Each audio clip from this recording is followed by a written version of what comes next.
মাত্র যারা একটু আগে তুলে দিলে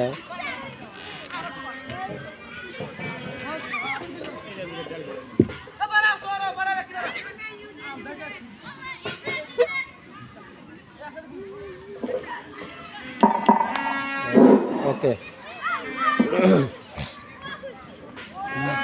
চালু করে দিলাম।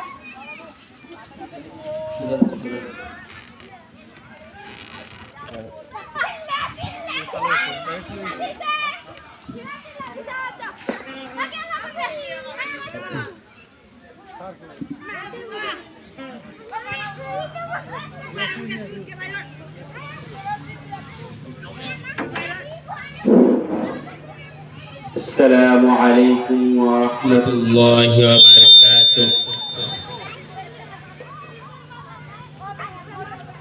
نحمده ونصلي على رسوله الكريم. أما بعد فأعوذ بالله من الشيطان الرجيم.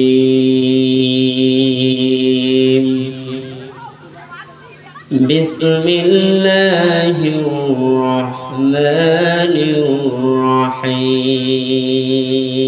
الرحيم. إن الله يأمر بالعدل والإحسان وإيتاء ذي القربى وينهى عن الفحشاء والمنكر والبغي يعظكم لعلكم تذكرون. فاذكروني أذكركم واشكروا لي ولا تكفرون.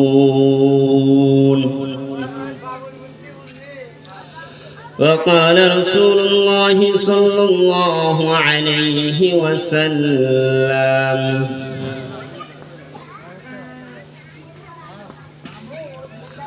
الدنيا خلقت لكم وأنتم خلقتم للآخرة أو كما قال عليه الصلاة والسلام.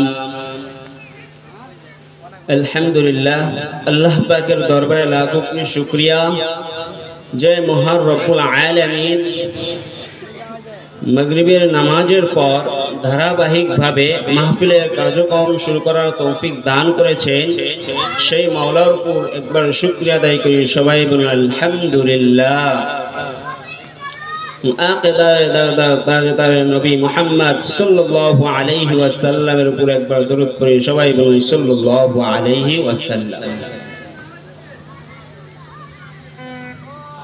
তা আমি এমন একটি কোরআনের আয়াত তেলাওয়াত করেছি যে আয়াতটি সকলের পরিচিত, এমনকি আজকেও জুমার নামাজে দ্বিতীয় খুতবায় এই আয়াতটি তেলাওয়াত করা হয়েছে। এই আয়াত সবারই পরিচিত।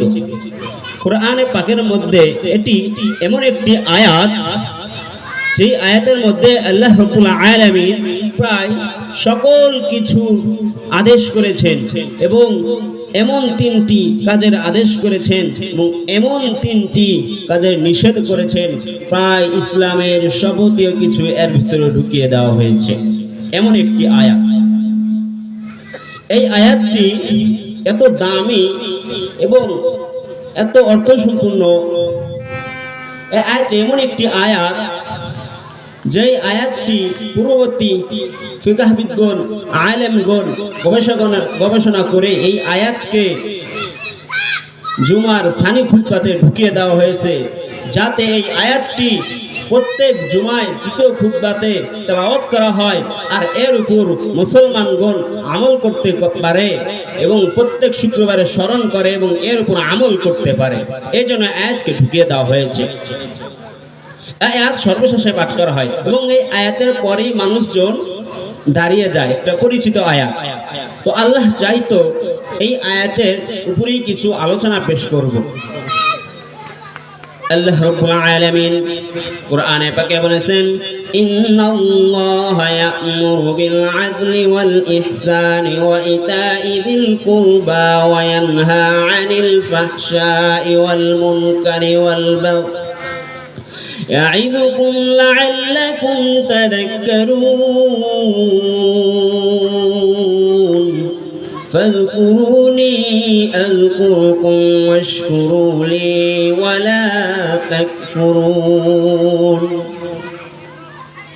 আল্লাহ রাব্বুল আলামিন এই আয়াতের মধ্যে তিনটি জিনিসের আদেশ করলেন আর তিনটি জিনিসের নিষেধ করলেন।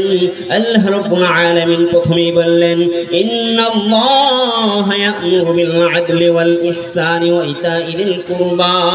আল্লাহ রাব্বুল আলামিন প্রথমেই আদেশ করলেন, নিশ্চয় আল্লাহ তাআলা আদেশ করেছেন আদল করতে, ইহসান করতে। আল্লাহ রাব্বুল আলামিন প্রথমেই বলেছেন আদল, ইহসান ওয়া ইতা'i যিল কুরবা, আত্মীয়দের হক আদায় করতে।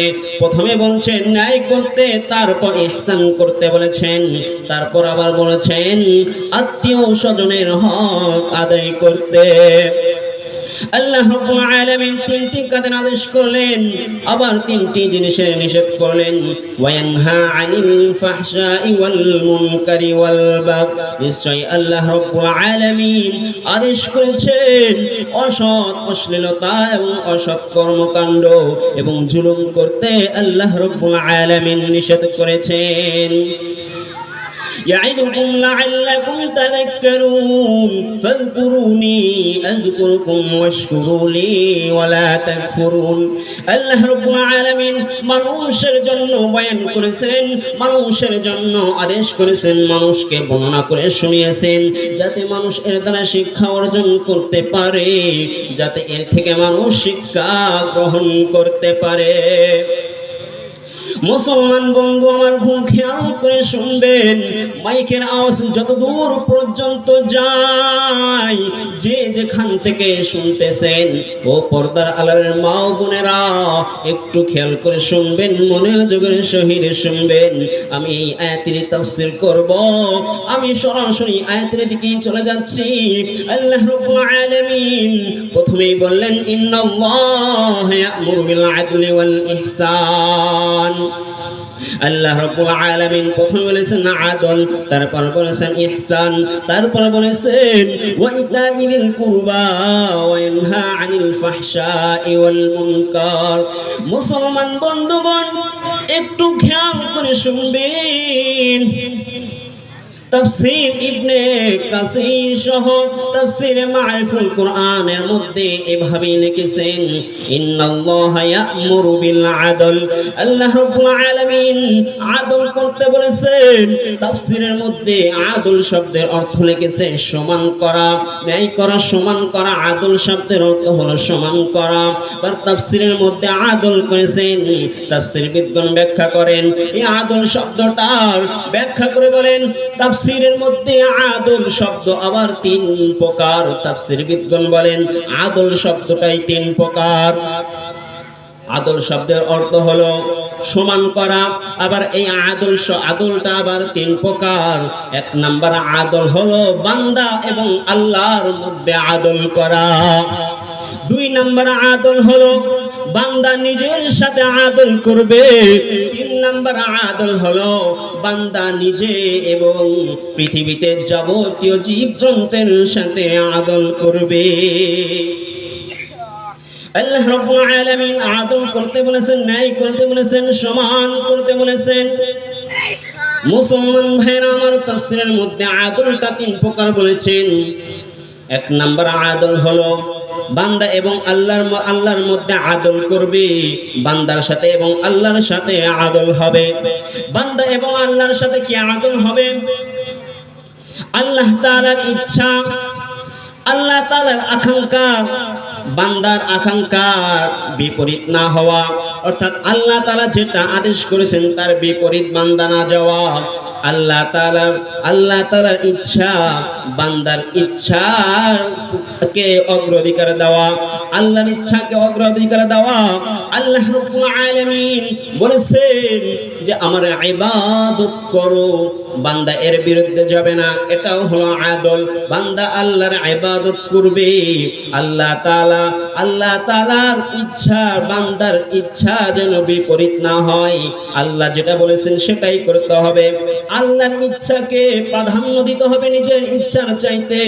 এক নাম্বার আদল হলো আল্লাহর ইচ্ছাকে প্রাধান্য দিবে, অর্থাৎ আল্লাহ তাআলা যেটাকে সৎ বলেছেন, আল্লাহ তাআলা যেটাকে আদেশ করেছেন সেটা আদেশ মানা, সেটা অনুযায়ী আমল করা, আর যেটা নিষেধ করেছেন সেটাকে নিষেধ মানা এবং সেটা না করা, এটা হলো এক নাম্বার আদল।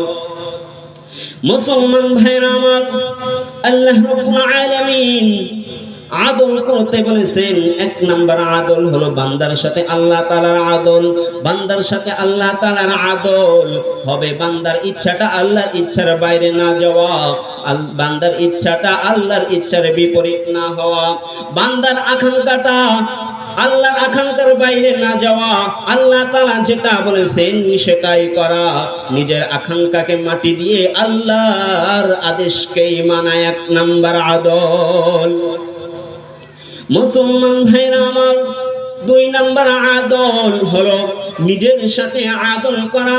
নিজের সাথে আদল কি? আবার নিজের সাথে আদল করা, তৌহিদ আদল করা, অর্থাৎ বান্দা এমন কাজ করবে না, এমন জিনিস করবে না যেটা নিজের জন্য ক্ষতিকর, যেটা নিজের শরীরের জন্য ক্ষতিকর, যেটা নিজের জীবনের জন্য ক্ষতিকর। বান্দা এমন কিছু করতে পারবে না যেটা তার জীবনের ক্ষতিকর, যেটা নিজের জন্য ক্ষতি হবে। অর্থাৎ আপনি এমন একটা কাজ করলেন যেটা আপনার জন্য ক্ষতি, আপনি এমন একটা কাজ করলেন যেটা আপনার জীবনের জন্য ক্ষতি, আপনি এমন কাজ করলেন যেটা আপনার শরীরের জন্য ক্ষতি, অর্থাৎ বান্দা এই কাজও করতে পারবে না। আল্লাহ রাব্বুল আলামিন বান্দাকে এই আদেশ, এই অনুমতিও দেয় নাই যে তোমার শরীরের জন্য যেটা ক্ষতি হবে সেটা বান্দা তুমি করতে পারবে, বরং আল্লাহ এটাও নিষেধ করেছেন যা তোমার শরীরের জন্য ক্ষতিকর তা তুমি কইরো না। যা নিজের জন্য ক্ষতিকর তা তুমি কইরো না, এটা হলো দুই নাম্বার আদল। তাহলে আদল তিন প্রকার। এক নাম্বার আদল হলো আল্লাহ এবং বান্দার মধ্যে আদল করা। দুই নাম্বার আদল হলো নিজের সাথে আদল করা। তিন নাম্বার আদল হলো নিজে এবং পৃথিবীতে যত সৃষ্টিজীব আছে, যত মানুষ আছে, যত মাখলুক আছে, সবার সাথে আদল করা, অর্থাৎ এমন ভাবে আদল করা, এটা এমন একটি আদল, অর্থাৎ নিজের জন্য যেটা ভালো মনে করা সবার জন্য সেটা ভালো মনে করা, নিজের জন্য যেটা খারাপ মনে করা সবার জন্য সেটা খারাপ মনে করা, নিজের জন্য যেটা খারাপ মনে করা নিজের মন থেকে রায় দেওয়া, নিজের বিরুদ্ধে এমন কথা না বলা যেটা আপনি নিজে পছন্দ করেন না কিন্তু অন্যের জন্য সিদ্ধান্ত নিয়েছেন, এটাও না করা। নিজের সাথে আদল করতে হবে, আল্লাহর সাথে আদল করতে হবে, সকল সৃষ্টিজীবের সাথেও আদল করতে হবে। অন্যের সাথে কিভাবে আদল করবেন? বিচার করার সময় কোনো পক্ষপাতিত্ব করা যাবে না, কোনো পক্ষ নেওয়া যাবে না।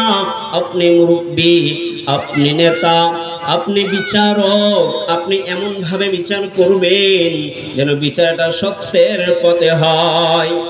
আপনি কোনো পক্ষপাতিত্ব করবেন না, আপনি কোনো পক্ষ নেবেন না। বিচারে যেটা রায় আসে, সত্যের পথে যেটা রায় আসে সেটাই দিতে হবে। আপনি একজনের পক্ষ নিলেন, আপনি আপনার সাথে একজনের সম্পর্ক ভালো, একজনের সাথে আপনার সম্পর্ক ভালো, অথবা আপনার সে আত্মীয় আর আপনি তার পক্ষে রায় দিলেন, এটাও করা যাবে না। এটাও আল্লাহ রাব্বুল আলামিন করতে নিষেধ করেছেন। আল্লাহ বলেছেন, বান্দা তুমি আদল করো, ন্যায় করো, সমান সমান করো, অপরাধীকে অপরাধী বলো আর জুলুমকারীকে জুলুম বলো। জুলুমকারীকে অপরাধী বলো না, যে মেরেছে তাকে তুমি বলো না সে আজকে জুলুম করা হয়েছে সে মাজলুম, বরং যে মেরেছে তাকে বলো মেরেছে, যে অপরাধ করেছে তাকে বলো অপরাধী, আর যে অপরাধী না তাকে অপরাধী বইলো না।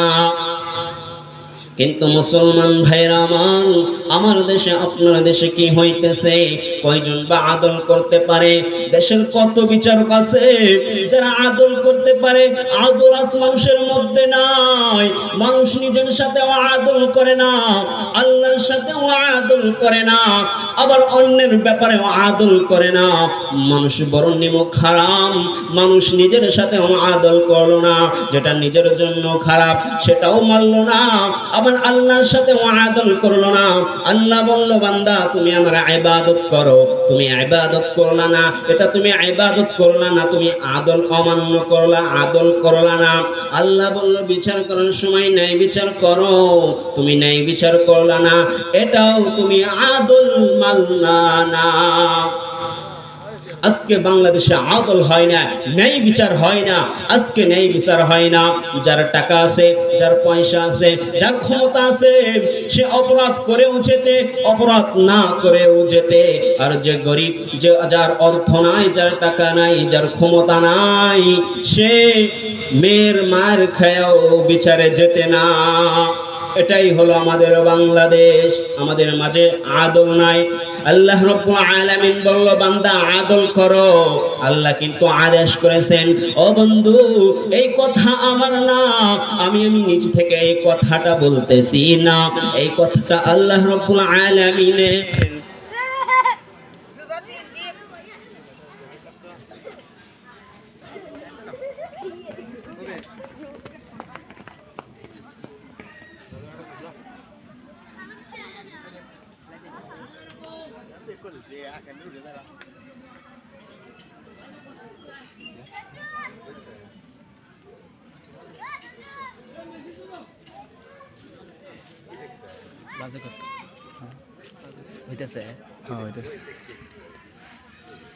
যে কথা বলতেছিলাম, আমি যে আয়াত নিয়ে কথা বলতেছিলাম, ইন্নাল্লাহা ইয়া'মুরু বিল আদলি ওয়াল ইহসান ওয়া ইতা'i যিল কুরবা ওয়া ইয়ানহা 'আনিল ফাহশা'i ওয়াল মুনকারি ওয়াল বাগyi ইয়া'iদুকুম লা'আল্লাকুম তাযাক্কারুন ফাযকুরুনি আযকুরকুম ওয়াশকুরু লি ওয়া লা তাকফুরুন।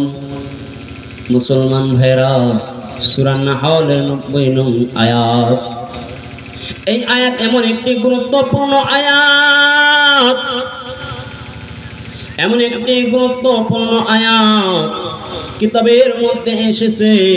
এই আয়াতের শানে নুজুল সম্পর্কে এসেছে। শানে নুজুল হলো হযরত উসমান ইবনে মাসউদ রাদিয়াল্লাহু তাআলা আনহু বলেন, আমি একদিন রাসূল সাল্লাল্লাহু আলাইহি ওয়াসাল্লামের কাছ দিয়ে যাইতেছিলাম। রাসূল সাল্লাল্লাহু আলাইহি ওয়াসাল্লাম নিজের জায়গায় অবস্থান করতেছিলেন। আমি যাওয়ার সময় আল্লাহ রাসূল বললেন, হে উসমান ইবনে মাজনুন, তুমি কি থামবে না, তুমি কি বসবে না? তারপর উসমান ইবনে মাজনুন রাদিয়াল্লাহু তাআলা আনহু রাসূলের কাছে বসলেন, রাসূলের সাথে আলোচনা করলেন, রাসূলের সাথে কথাবার্তা বললেন। এক পর্যায়ে রাসূল সাল্লাল্লাহু আলাইহি ওয়াসাল্লাম আকাশের দিকে তাকাইলেন। রাসূল সাল্লাল্লাহু আলাইহি ওয়াসাল্লামের ভঙ্গিটা এমন ছিল যে রাসূল সাল্লাল্লাহু আলাইহি ওয়াসাল্লামের উপর আয়াত নাযিল হইতেছিল, রাসূল এর উপর কুরআনের আয়াত অবতীর্ণ হইতেছিল, এরকম একটা আলামত প্রকাশ পেল। তারপর হযরত উসমান ইবনে মাজউন রাসূলকে জিজ্ঞাসা করলেন, ইয়া রাসূলুল্লাহ, ইয়া হাবিবাল্লাহ, আপনি এরকম করলেন কেন? তারপর রাসূল সাল্লাল্লাহু আলাইহি ওয়াসাল্লাম জবাব দিলেন, হে উসমান ইবনে মাজউন, আমার উপর কুরআনের আয়াত এইমাত্র নাযিল হলো। যে আয়াতটি নাযিল নাজিল হয়েছে তা হলো এই, ইন্নাল্লাহা ইয়া'মুরু বিল আদলি ওয়াল ইহসান ওয়া ইতা'i যিল কুরবা ওয়া ইয়ানহা আনিল ফাহশাই ওয়াল মুনকার। হযরত উসমান ইবনে মাযউন রাদিয়াল্লাহু তাআলা আনহু বলেন, এই আয়াত নাজিল হওয়ার পর আমি ইসলামকে দৃঢ়ভাবে অন্তরে বিশ্বাস করে নিয়েছি। ইতিপূর্বে আমি মানুষের দেখা দেখি মুসলমান হয়েছিলাম, কিন্তু আমার অন্তর অতটা পাকা ছিল না। কিন্তু এই আয়াত নাজিল হওয়ার পর আমি পরিপূর্ণ ইসলামের উপর পরিপূর্ণ ইসলামকে মেনে নিয়েছি, বুঝতে পেরেছি। এটি এমন এক গুরুত্বপূর্ণ আয়াত। এই আয়াত সম্পর্কে তাফসীর মারিফুল কোরআনের মধ্যে একটি ঘটনা টানেন যে হযরত আকসাম ইবনে সাইফি রাদিয়াল্লাহু তাআলা আনহু যখন জানতে পারলেন মদিনায় মুহাম্মদ, মক্কার মুহাম্মদ নিজেকে নবী দাবি করেছে, দিন ইসলাম প্রচার করা শুরু করেছে, ইসলাম প্রচার করা শুরু করে দিয়েছে, এই কথা যখন জানতে পারলেন তখন হযরত আকসাম ইবনে সাইফি জনগণকে ডেকে বললেন, হে জনগণ, তোমরা শোনো, আমি মক্কায় যাব, আমি মুহাম্মাদের সাথে কথা বলবো। মুহাম্মদ ইসলামের দাওয়াত দিচ্ছেন এবং নিজেকে নবী দাবি করতেছেন, আমি সেটা জানার জন্য যাব, ভালোভাবে জানতে পারি, সেই জন্য আমি মক্কায় যেতে চাইতেছি। তখন জনগণ বললেন, হে হে আমাদের নেতা, আপনি হলেন এই গোত্রের প্রধান, আপনি কিভাবে যাবেন? বরং আপনি যায়েন না, আপনার যাওয়াটা সমীচীন হবে না। তখন হযরত আকসাম ইবনে সাইফি বললেন, তাহলে আমার গোত্র থেকে এমন দুই ব্যক্তিকে দূত রূপে পাঠানো হোক, যারা যে পরিপূর্ণ খোঁজ খবর নিয়ে আসবে, যারা মক্কার পরিস্থিতি জানবে, যারা মুহাম্মদ সম্পর্কে জেনে আসবে, ইসলাম সম্পর্কে জানবে। তখন ওই গোত্র থেকে হযরত আকসাম ইবনে সাইফি দুই ব্যক্তিকে নির্বাচন করলেন, দুই ব্যক্তিকে পাঠাইলেন মক্কায়, যে তোমরা যে রাসূল সাল্লাল্লাহু আলাইহি ওয়াসাল্লাম সম্পর্কে জানবে, তার সম্পর্কে জানবে, ইসলাম সম্পর্কে জেনে আসবে। তখন আকসাম ইবনে সাইফি দুটি প্রশ্ন দিয়ে ওই দুই লোককে পাঠাইলেন, ওই দুই লোক দূত রূপে পাঠাইলেন। তারা যখন মক্কায় এসে রাসূল সাল্লাল্লাহু আলাইহি ওয়াসাল্লামকে জিজ্ঞাসা করলেন, রাসূল, ইয়া রাসূলুল্লাহ, ইয়া হাবিবাল্লাহ, আমরা আকসাম ইবনে সাইফির লোক, আমরা সেখান থেকে এসেছি আপনার সম্পর্কে কিছু জানার জন্য, আপনি অনুমতি দিলে আমরা আপনাকে কিছু প্রশ্ন করব, দুটি প্রশ্ন করব। তখন হযরত মুহাম্মদ সাল্লাল্লাহু আলাইহি ওয়াসাল্লাম অনুমতি দিলেন। তখন ওই দুই লোকটি রাসূলকে জিজ্ঞাসা করলেন, প্রথমে জিজ্ঞাসা করলেন, মান আনতা ওয়া মা আনতা, আপনি কে এবং কে? রাসূল আরবি সাল্লাল্লাহু আলাইহি ওয়াসাল্লাম তাদের প্রশ্ন দুটির জবাব এভাবে দিলেন। প্রথম প্রশ্নের উত্তর দিলেন, মান আনতা, তুমি কে? রাসূল বললেন, আমি আব্দুল্লাহর পুত্র মুহাম্মদ। দ্বিতীয় প্রশ্ন, ওয়া মা আনতা, এবং তুমি কে? রাসূল এর জবাব দিলেন, আমি আল্লাহর বান্দা এবং আল্লাহর রাসূল। তারপর রাসূল সাল্লাল্লাহু আলাইহি ওয়াসাল্লাম এই সূরা নাহলের 90 নং আয়াত তেলাওয়াত করলেন, ইন্নাল্লাহা ইয়া'মুরু বিল আদলি ওয়াল ইহসান ওয়া ইতা'i যিল কুরবা ওয়া ইয়ানহা আনিল ফাহশাই ওয়াল মুনকারি ওয়াল বাগই ইয়া'iযুকুম লা'আল্লাকুম তাযাক্কারুন ফাযকুরুনি আযকুরুকুম ওয়াশকুরু লি ওয়া লা তাকফুরুন। রাসূল সাল্লাল্লাহু আলাইহি ওয়াসাল্লাম যখন এই আয়াতখানা তেলাওয়াত করলেন, ওই দুই ব্যক্তি এই আয়াতখানা তাদের কাছে এত ভালো লাগলো, রাসূলকে আরজ করলেন, ইয়া রাসূলুল্লাহ, ইয়া হাবিবাল্লাহ, আপনি এই আয়াতখানা আবার তেলাওয়াত করুন। রাসূল সাল্লাল্লাহু আলাইহি ওয়াসাল্লাম বারবার তেলাওয়াত করলেন। তারপর রাসূল সাল্লাল্লাহু আলাইহি ওয়াসাল্লাম যখন তেলাওয়াত করলেন, এক পর্যায়ে তাদের এই আয়াতটি মুখস্থ হয়ে গেল। তারপর তারা রাসূল সাল্লাল্লাহু আলাইহি ওয়াসাল্লামের কাছ থেকে বিদায় নিয়ে তারা তাদের গোত্রের সর্দার আকসাম ইবনে সাইফের নিকট চলে আসলো। আকসাম ইবনে সাইফের নিকট আসার পর আকসাম ইবনে সাইফিকে জানালো যে রাসূল সাল্লাল্লাহু আলাইহি ওয়াসাল্লাম তার পরিচয় দিয়েছেন যে তিনি আব্দুল্লাহর পুত্র মুহাম্মদ। তারপর দ্বিতীয় প্রশ্নের পরিচয় দিয়েছেন যে তিনি আল্লাহর বান্দা এবং রাসূল। তারপর এই আয়াতখানা তেলাওয়াত করলেন। যখন এই আয়াতটা বলা হলো তখন আকসাম ইবনে সাইফি তার গোত্রকে উদ্দেশ্য করে বললেন, হে গোত্রের লোকেরা, যাও যাও তোমরা সবাই তার হাতে কালেমা পড়ে মুসলমান হয়ে যাও। আমি চাই না তোমরা পিছনে পড়ে থাকো, বরঞ্চ তোমরা তার হাতে রেখে কালেমা পড়ে প্রথম সারে অন্তর্ভুক্ত হয়ে যাও। কারণ এই আয়াতের মধ্যে, এই বাক্যের মধ্যে বোঝা যাইতেছে যে তিনি মানুষকে সৎ কাজের আদেশ করেন, অসৎ কাজের নিষেধ করেন। তিনি খারাপ কাজ থেকে আদেশ করেন, খারাপ কাজ থেকে নিষেধ করেন, সৎ কাজের আদেশ করেন এবং উত্তম চরিত্রের আদেশ করেন। তিনি সাধারণ কেউ নয়। তারপর হযরত আকসাম ইবনে সাইফি মুসলমান হয়ে যায়।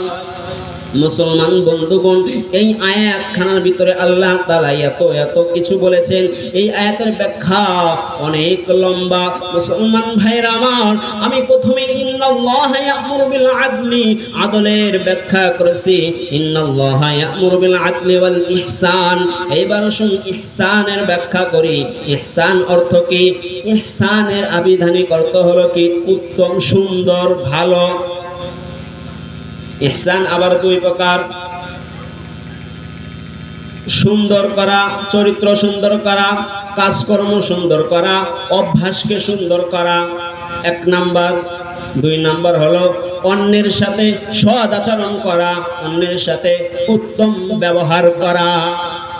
প্রথমেই হলো নিজের অভ্যাসকে সুন্দর করা, নিজের কর্মকে সুন্দর করা, ভালো করা, নিজের ব্যবহারকে সুন্দর করা।